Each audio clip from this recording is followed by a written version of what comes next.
Today, the nation's top law enforcement officer, Attorney General Jeff Sessions, refuted what he called appalling and detestable lies.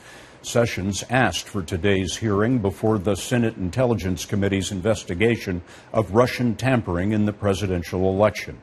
This was the administration's first sworn rebuttal of former FBI Director James Comey, who testified last week that the president pressured him to drop the investigation of former National Security Advisor Michael Flynn. President Trump called Comey a coward and a nut job. Today, the Attorney General was more measured, even though he declined to answer some of the most revealing questions. We have a team of correspondents covering, beginning with Nancy Cordes on Capitol Hill. I mean, what is this? Under oath, the Attorney General said he is being smeared by suggestions that he had an undisclosed meeting with the Russian ambassador last year. Mr. Comey said that there were matters with respect to the recusal that were problematic and he couldn't talk about them. What are they? Why don't you tell me? There are none, Senator Wyden. There are none. I can tell you that for absolute certainty. This is a secret innuendo being leaked out there about me, and I don't appreciate it. Sessions has acknowledged what he says were two brief routine meetings with Sergei Kislyak, but said he does not recall a reported third encounter at D.C.'s Mayflower Hotel after a Trump campaign speech. Certainly, I can assure you nothing improper if I'd had a conversation with him, and it's conceivable that occurred. I just don't remember it.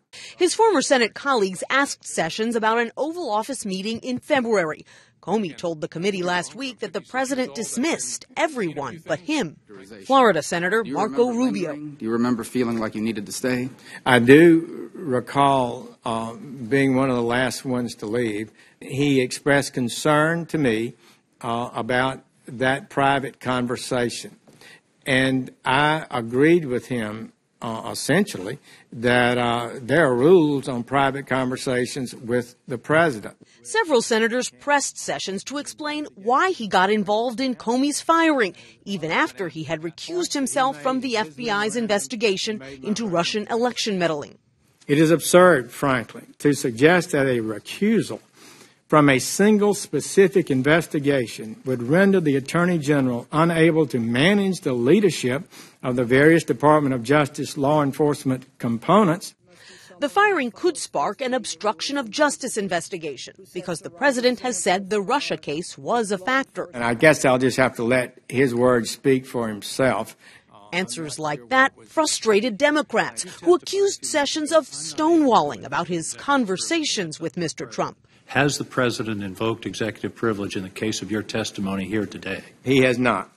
Then what is the basis of your refusal to answer these questions? Senator Kaine, the president has a constitutional... I understand that, but the president hasn't asserted it. I am protecting the right of the president to assert it if he chooses.